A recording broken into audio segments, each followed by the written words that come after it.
शिकवण. प्रत्येक माणसाने सत्पुरुषांच्या शिकवणीप्रमाणे जरी वागले, आचरण ठेवले तरीसुद्धा त्याला बऱ्याच अंशी उत्तम जीवन जगता येईल. कारण त्यांनी घेतलेल्या अनुभवातून, जगलेल्या जीवनातून व स्वतः अभ्यासलेल्या जीवनातून तयार केलेला अर्क म्हणजे शिकवण होय.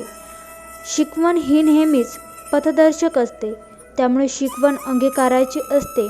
त्याचप्रमाणे जीवनात आचरण ठेवायचे असते. मग जीवनात बऱ्याचपैकी आनंद प्राप्त होतो. सध्या जगात असलेल्या जीवनापेक्षा त्यांच्या शिकवणीप्रमाणे वागले असता पूर्वीपेक्षा कितीतरी पटीने आदर्श जीवन जगता येते. संतांची नेहमी तळमळ असते. जसे आम्ही चिरकाल शांती मिळवून समाधानी जीवन जगत आहोत, तसेच तुम्हीही जीवन जगावे म्हणून सकल मानवजातीने पुढील शिकवण अंगीकारावी. संतांच्या शब्दात ओतप्रोत अर्थ भरलेला असतो, परंतु वरवर वचनाने त्याचा प्रत्यय येणार नाही. याकरिता शिकवण मनापासून अभ्यासली तरच त्यातील गुह्य मर्म सापडेल. म्हणून त्याचा आम्हाला अपेक्षित असणारा अर्थ ही विशद करत आहोत. 1. बोलणार असाल तर विनम्र बोला. प्रत्येक प्राण्याची बोलण्याची भाषा ही भिन्न भिन्न असते. एकमेकांना जवळीक साधण्यासाठी बोलणे अपरिहार्य असते, परंतु केव्हा केव्हा हेच बोलणे अनेकांना आपल्यापासून दूर नेते. म्हणून शब्द वापरताना विचारपूर्वक वापरा, कारण ते दुधारी शब्द आहेत. याने झालेली जखम अंतःकरणात खोल उमटते व कशानेही झालेली हा वार किंवा जखम भरून येत नाही.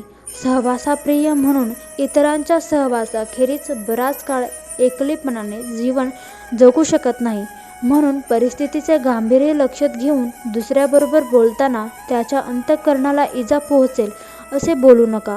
विनम्रतेने अनेकांच्या हृदयसिंहासनावर अढळपद मिळवा. म्हणून ज्या ज्या वेळी बोलण्याचा प्रसंग येईल त्या त्या वेळी दुसऱ्याचे अंतःकरण आपल्या बोलण्याने उचंबळून येईल असे निर्विकीय बोला, मात्र मार्मिक व हेतुप्रीत्य बोला.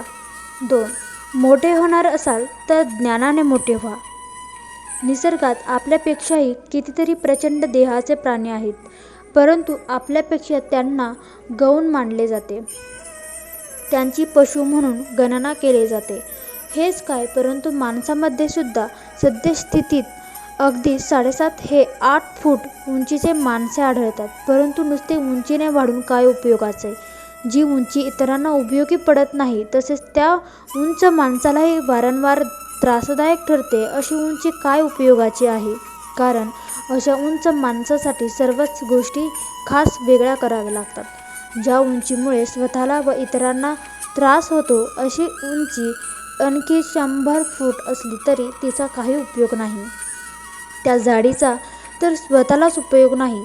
त्या जाडीने जर तुम्ही बेढप दिसत असाल किंवा इतरांपेक्षा दैनंदिन कामकाजात सहभागी होता येत नसेल किंवा त्यांच्या बरोबरीने काम करता येत नसेल, तर जाडीने मोठे होण्यास काय अर्थ आहे?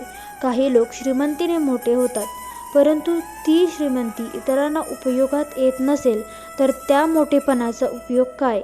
किंवा त्या श्रीमंतीमुळे तुमचा जीव धोक्यात येत असेल तर ती श्रीमंती नसल्यासारखेच आहे.